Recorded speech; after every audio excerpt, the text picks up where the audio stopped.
Et pour discuter donc de cette 78e session de l'Assemblée générale des Nations unies avec la participation de l'Égypte et les nouveautés, donc l'actualité pour cette année 2023, nous avons le plaisir d'avoir au bout du fil son Excellence l'ambassadrice Wafa Bassim. Bonjour, bienvenue parmi nous.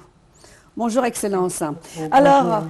Alors, cette édition se tient sous le slogan « Rétablir la solidarité et la confiance et raviver la solidarité mondiale ». Nous avons entendu le discours du secrétaire général des Nations Unies, Antonio Guterres, qui a parlé de discorde, de réforme.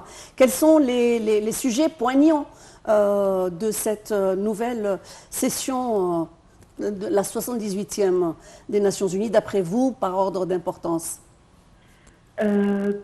Pour savoir ou, disons, énumérer les sujets importants, les points les plus ressortissants sur lesquels va se pencher cette édition de l'Assemblée générale des Nations unies, il suffit de regarder le nombre de sommets et de dialogues de haut niveau qui ont déjà commencé à se tenir à partir du 18 septembre, et même avant l'inauguration officielle. Nous avons eu d'abord le sommet sur les ODD, qui sont les objectifs de développement durable, et qui vise, ce sommet-là, qui vise à prendre conscience et à évaluer quel progrès ou non-progrès, même des générations, des 17 objectifs de développement durable qui ont été établis par les Nations Unies.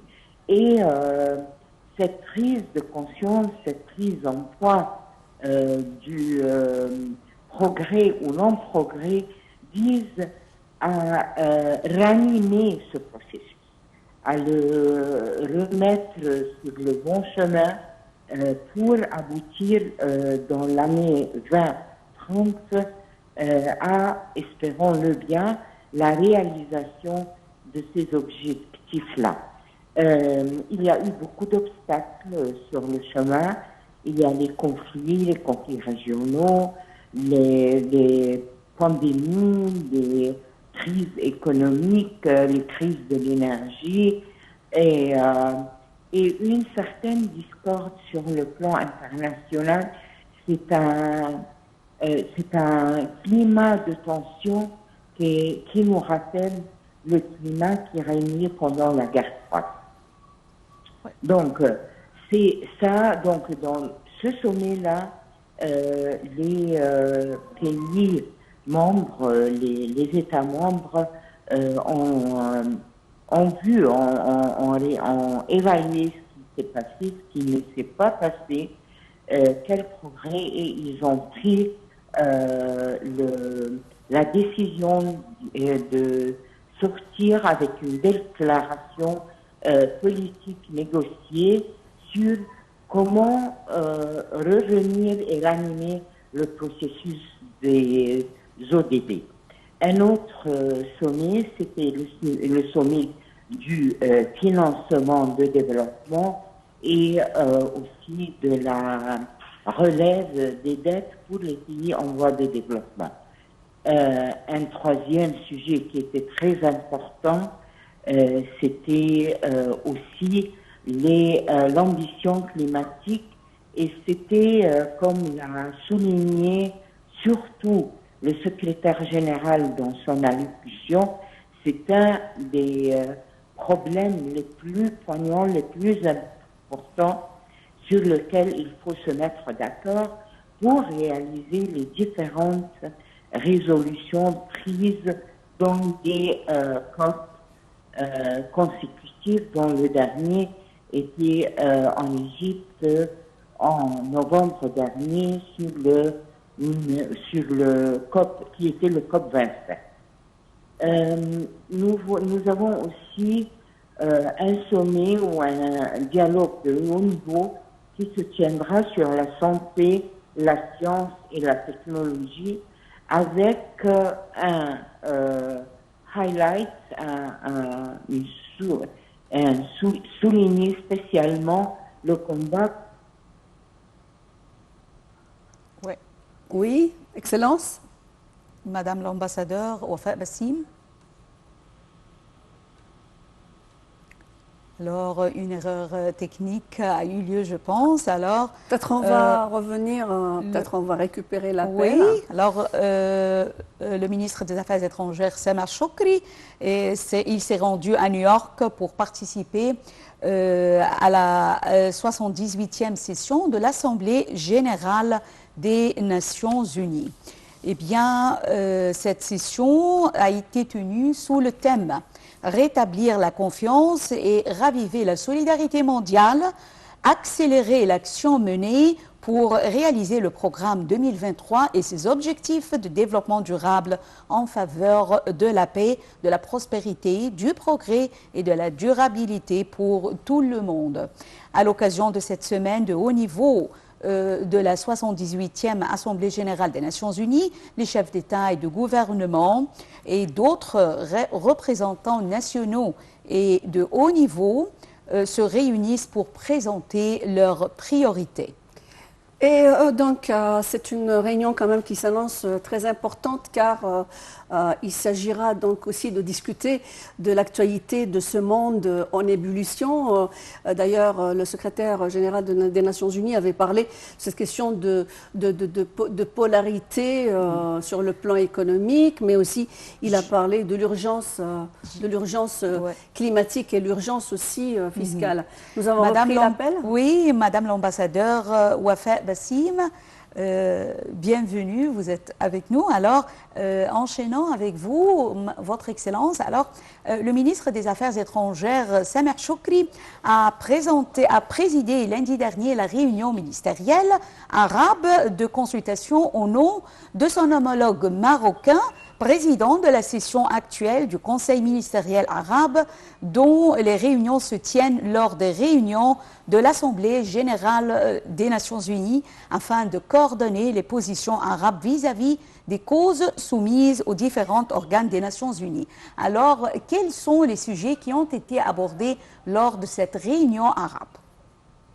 À part des sujets qui sont sur l'agenda et l'ordre du jour de l'Assemblée générale et l'importance de coordonner les positions arabes, surtout en ce qui concerne les volets économiques, le volet ODD, le volet financement du développement et à travers ce qu'on a vu aussi des allocutions des leaders arabes, nous savons que la réunion présidentielle, c'était la réunion, excusez-moi, ministérielle arabe sous la présidence de M.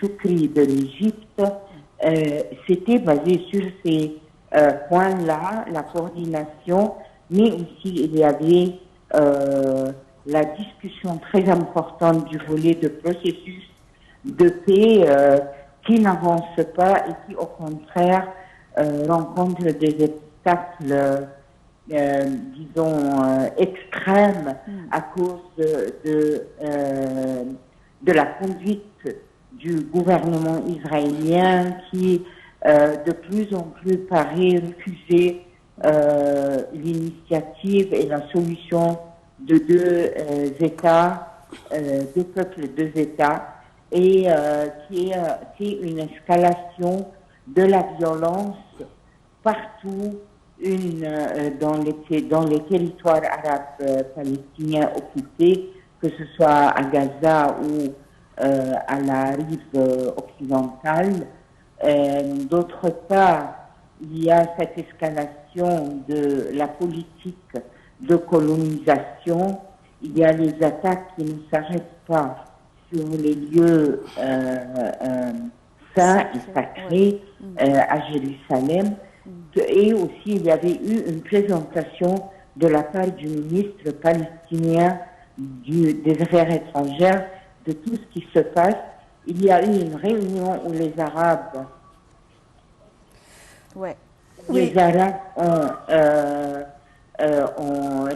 se sont réunis avec le côté européen pour voir comment pousser en avant ou ranimer ce processus de paix. Oui, alors, Excellence, entre autres, bien sûr, les efforts pour rebooster cette question de financement de l'UNRWA.